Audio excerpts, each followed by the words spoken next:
blade.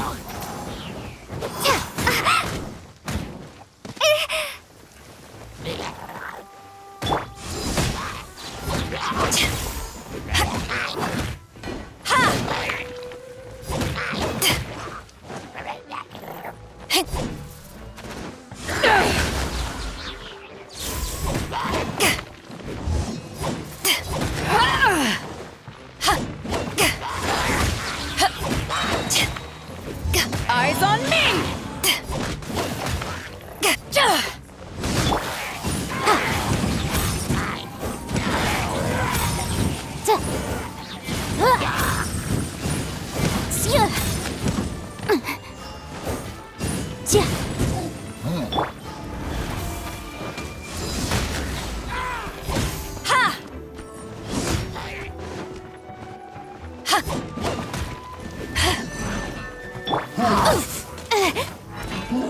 Keep within the law. Wrath of the flame. The law has loopholes.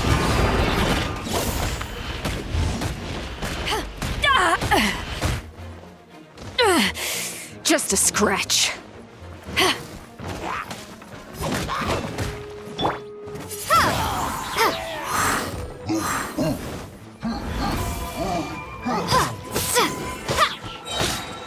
Prepare to be blown away!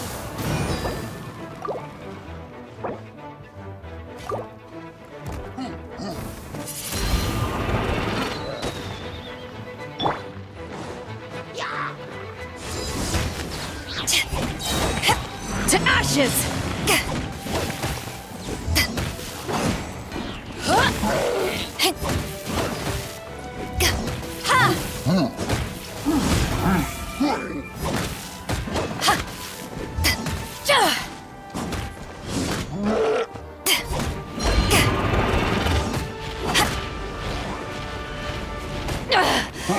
You haven't won yet!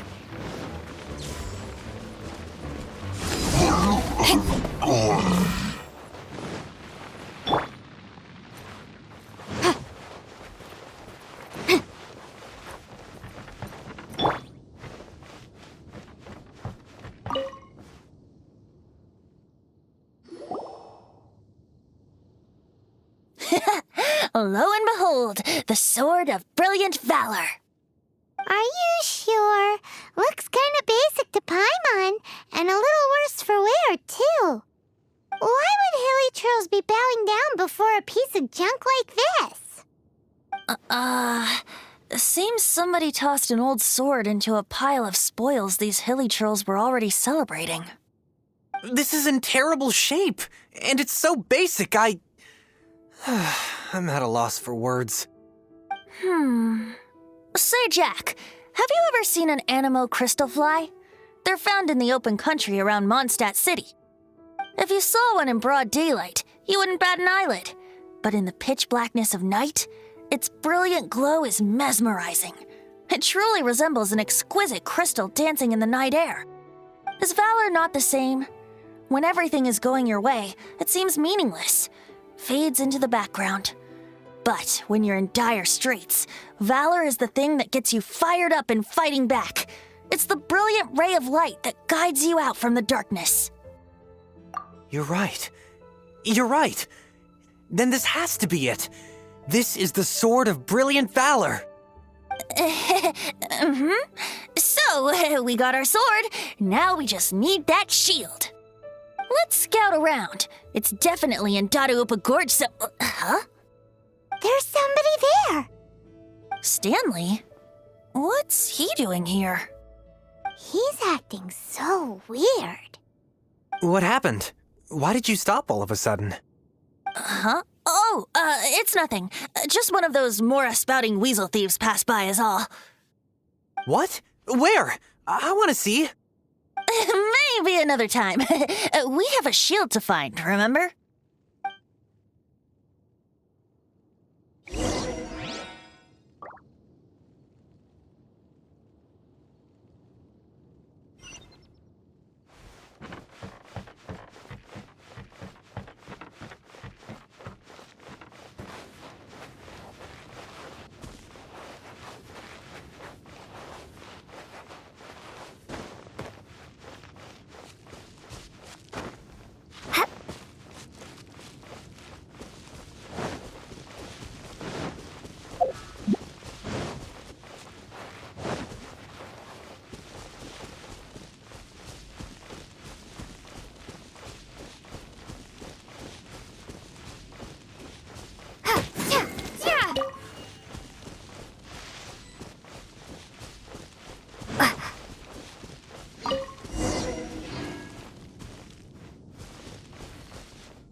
Lo and behold, the shield. Liar, liar, pants on fire. It's a chunk of wood. A chunk of scrap wood with the handle attached. Who in their right mind would use this as a shield? There's also wine stains on it.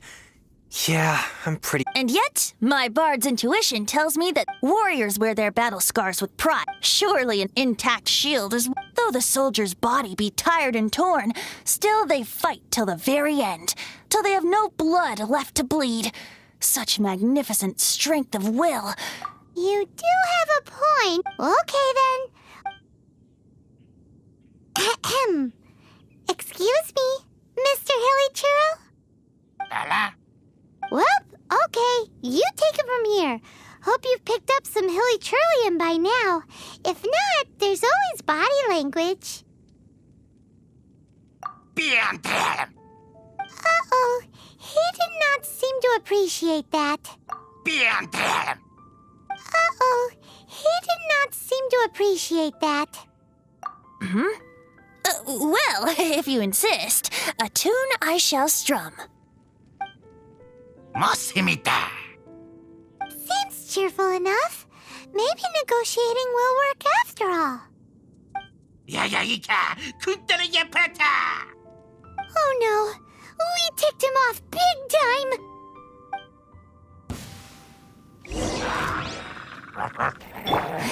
Objection!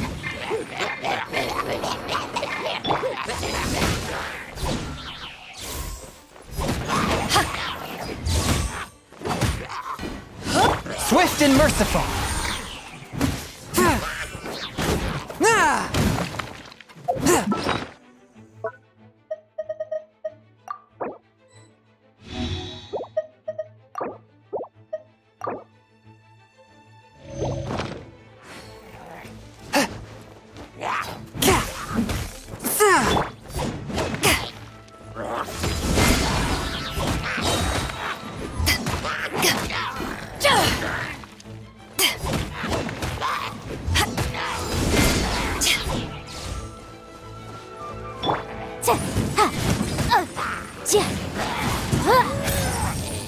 Incinerate!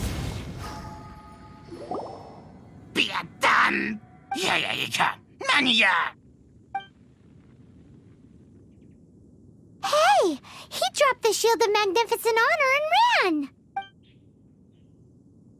Guys, thank you so much. I can't believe I actually... Mom, Dad, check out the legend... Hey, wait! The wine, you promised! And I actually helped a lot this time. What are you doing here, Stanley? Out for a stroll? Hey, what are you doing here, Bard? Fancy that, huh?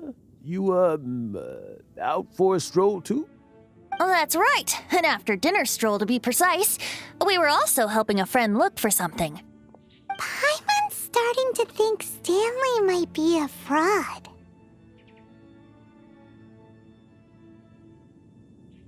Did Stanley plant the sword and shield here in advance so as to not hurt Jack's feelings? Adventurers must be pretty familiar with Dadaupa Gorge. You fought battles here before, after all. You better believe it. I can navigate this whole area with my eyes closed. Wow. Then I admire your perseverance. And your memory, too. It's only to be expected of a great adventurer like me. You guys had better watch out, though. This place is crawling with hilichurros. I'll get back to my, stroll now. Goodbye. Guilty conscience much? Well, he shouldn't have gotten so carried away bragging to Jack, should he? Although, on further reflection, I must say I'm intrigued. Someone who can't let go of the past and gives up on the present instead. I wonder, if such a person was forced to take their first step towards the future, which way would they go? What are you talking about? I'm just musing to myself. Anyway, I propose we take a trip to Angel's Share tonight.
There's a saying of Rex Lapis that's commonly used here in Liyue.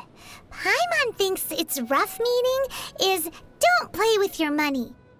It's because the first Mora were minted from his golden form and given to humans in trust. Kaya sure seems to enjoy playing with his money. And that's why you shouldn't learn from him. Well, as a child, I was taught not to play with my food. Yup. You've got to respect your food. What are you looking at Paimon for?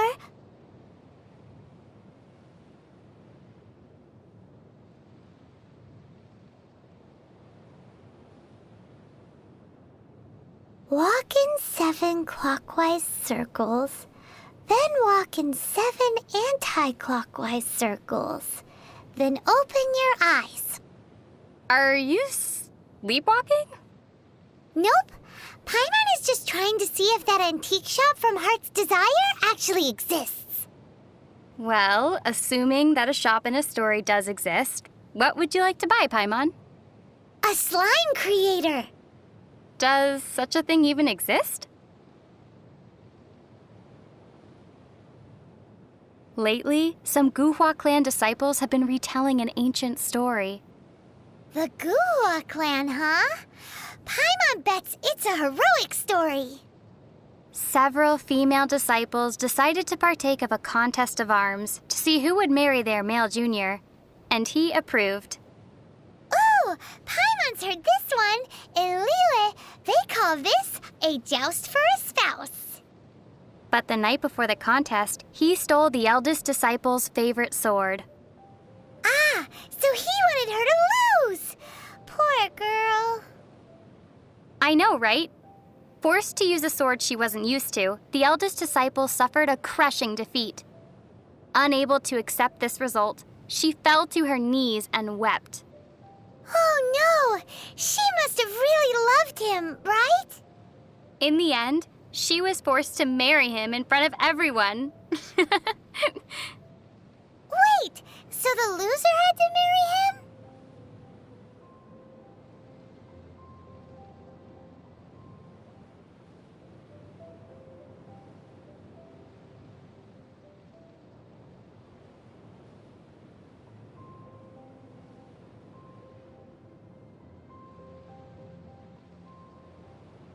Did you know the reeds in Dihua Marsh are common materials used in making paper?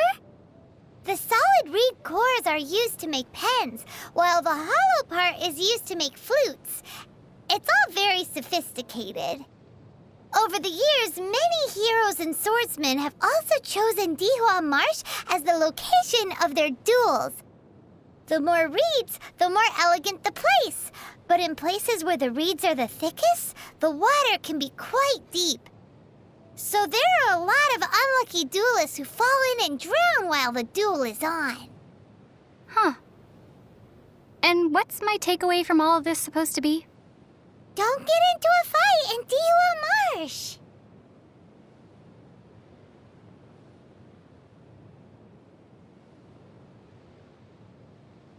Paimon's heard that in Liyue, people call the crane the gentleman bird. And do you know why that is? Paimon's not quite sure. Well then, let me tell you about the story of the lucky crane repaying its debts. A long, long time ago, there was a kind-hearted scholar who saved a lucky crane that had fallen into a trap. Later, on a cold winter's night, a beautiful maiden came to his door asking to lodge with him. The maiden shouldered a great sword on her back and taught all that she knew of swordsmanship to the scholar, supervising him as he studied day and night. Wow. Once he had finished his training, he went out into the wilds with the maiden to do good and fight for justice. 10 years later, the lucky crane took the form of a gentleman and finally came to return the favor, but discovered the couple had already lived out a fortuitous life. And that's the story known as the Gentleman's 10-Year Debt. Ah.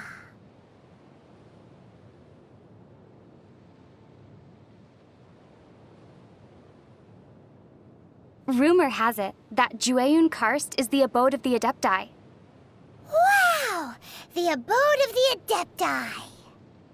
Perhaps we'll meet the Adepti on those cloud-piercing mountain peaks.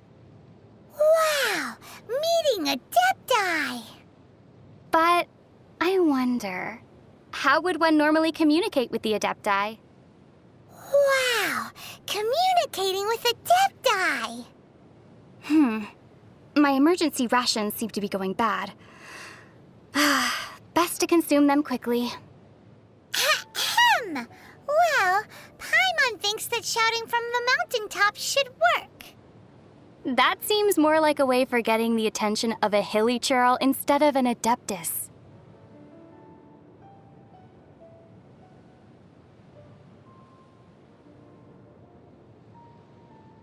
To think that the Geo-Archon had signed a contract with the Cryo-Archon. I wonder what the contents of their agreement were. Paimon doesn't care who you are. Making a deal with the Tsaritsa is super dangerous.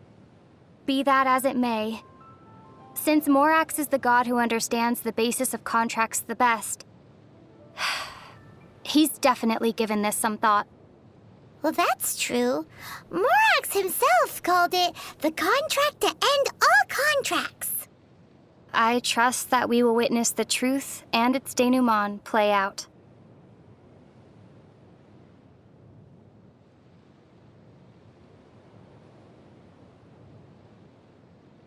Well, come to think of it, while Rex Lapis enjoys visiting his people in private, he only descends officially once every year. None of the other gods do this. Does Rex Lapis have any deeper intentions? I have my guesses.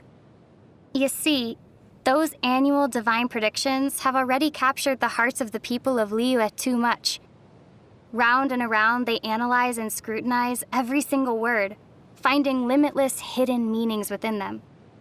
What do you think would happen to Liyue if such divine predictions were available every day? Paimon gets it now. Paimon would be offering Rex Lapis's favorite snacks to him every day.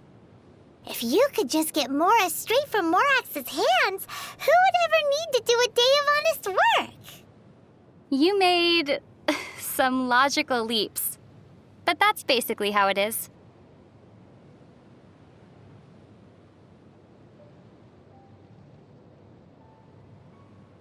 If you want to adventure together with Benny's adventure team, you have to come prepared. Domains are very dangerous, so you should always take care to double and triple check your supplies in advance. Paimon's heard that the Adventurers Guild has compiled a list of 463 different ways of dying in these domains.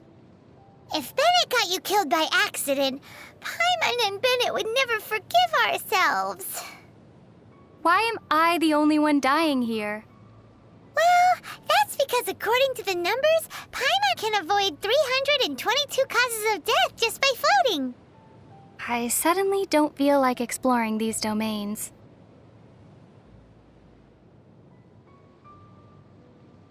I've heard that Albert, being the leader of Barbara's fan club, sometimes gets bumps and bruises on purpose so that he can go to the cathedral to see her.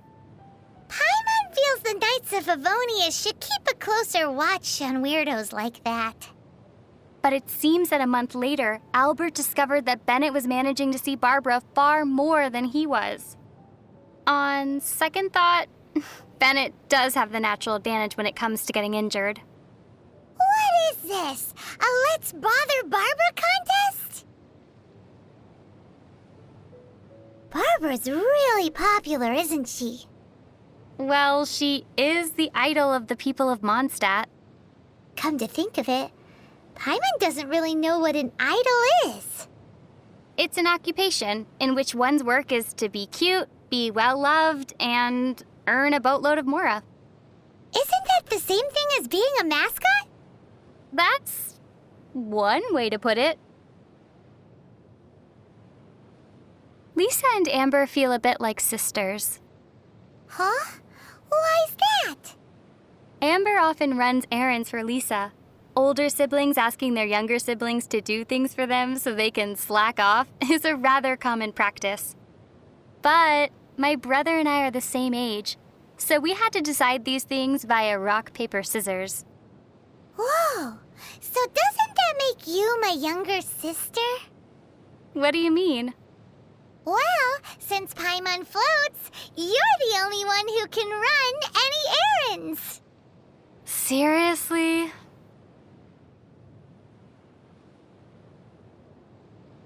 Paimon, have you ever seen what Kaya looks like under that eye patch? Nope. So it would seem that he never takes it off. Actually, Paimon already knows why. Oh? He must be hiding some big secret. Really? A secret? See, Kaya heads out for assignments more than anyone else.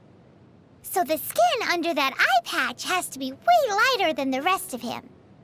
So if he ever takes that eye patch off...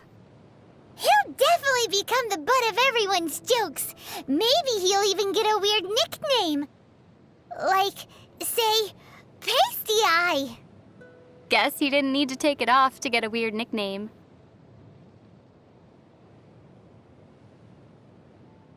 Strange. What's wrong? Diluc and Kaya are really alike, so why don't they get along? How are they alike again? Well, Kaya's the kind of guy who acts shady in the light of day, while Diluc is a shining beacon of justice in the dark of night. Don't you think that's kind of the same thing? I still don't see it.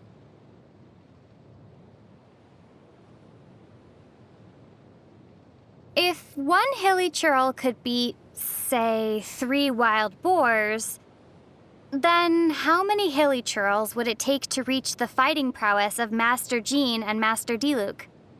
Not sure. But if you heard the way everyone talks in Mondstadt, you'd know that Master Jean is the strongest. I'd say that if Diluc strikes first, Master Jean wouldn't be able to counter. Oh, she'd find a way. There's no way. Master Jean's elemental burst is really strong, you know. Yes, but that field would also make Diluc stronger. Paimon doesn't think Master Jean would even need her vision to take on Master Diluc because... Diluc would only need a beginner's greatsword to...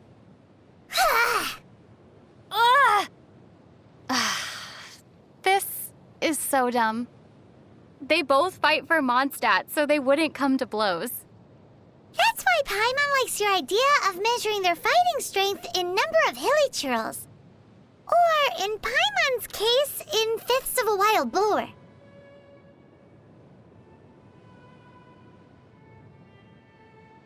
You know what a brush is, right? Of course. Kinda like pens, but with animal hair at one end for calligraphy, right? That's correct. They say that finely made brushes sell for high prices among Liyue's merchants. So, would you like to make some too? Uh-huh. But wild wolves are too fierce, so we should use Razor's fur to make brushes instead. Razor's fur is all downy and soft. It'll definitely make great wolf fur brushes. We can make lots of more like this. Brushes made like that would conduct electricity. I'm not sure we could use them. Besides, Razor isn't a wolf, nor are wolf brushes made from actual wolf's fur. Huh? Why are they called wolf fur brushes then?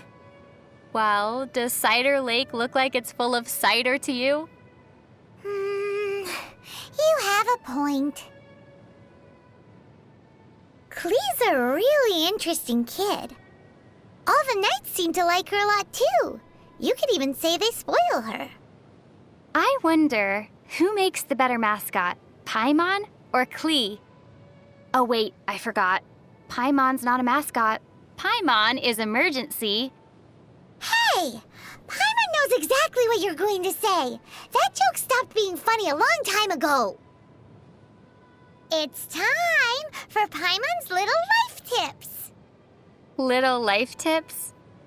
In Mondstadt, if there's something you can't fix, or there's something you can't get clean no matter what you do, if you ever run into something you can't handle yourself, you just need to shout this name into the skies. Noelle! And everything that's troubling you will be swept away in an instant. So this is one of the tricks to living in Mondstadt. Pretty impressive. Fischl makes a very unique impression, doesn't she? How so? Well, she travels together with a talking raven for starters. Well, I'm traveling with you. It's not all that different. Still, Oz can also translate for Fischl. You, on the other hand. What? Paimon's way better than some bird. How so? Well, at least Paimon doesn't need wings to fly. Speaking of Fischl, she also claims to be a visitor from another world. We're similar in that way. We even bring a pet along with us. Pet? Now wait just a minute here. But her raven Oz, he looks cool and is polite to boot. More importantly, he can both scout and fight. Very useful indeed. Maybe I should make arrangements with Fischl to trade companions once in a while for, say, a week or two at a time. It should be quite interesting. Hey! Doesn't Paimon get a say in this? How do you become as popular and cool as Captain Beetle? With enough experience? Paimon's already seen lots of things from adventuring together with you.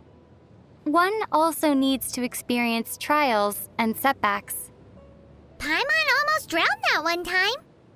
And maintain an inspirational disposition. Uh-huh. Paimon's always rooted for you. One must also have a mature outlook towards problems. Hey, are you just trying to say that Paimon can't make it?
How does a person become as rich, no, as super rich as Lady Ningguang? Is that the only impression she gives you? Riches? Well, there's the huge jade chamber too. But isn't that also made of Mora? Well, you need an excellent mind. Well, Paimon's really good at giving people nicknames. You need to be very familiar with the workings of the markets. A serving of Fisherman's Toast goes for 1,025 Mora, and no discounts, even on rainy days. You also need to be willing to work really hard. Okay, then. So, how do you make friends with a really rich person? Wait, you're giving up already?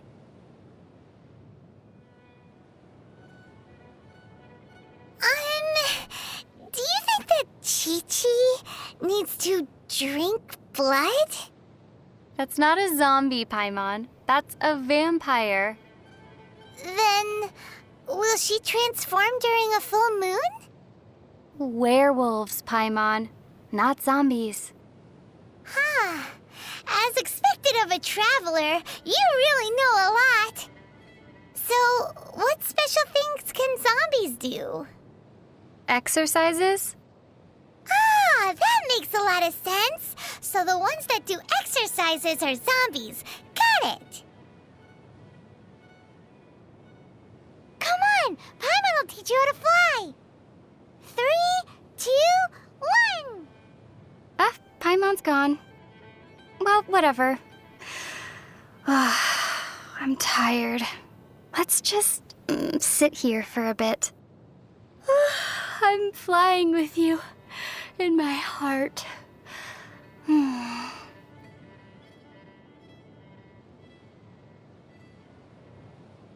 Do you think that we're too harsh on the hilly churls? Well, sometimes we really do seem like children who just can't resist kicking the hornet's nest. I think we're doing more than just kicking it.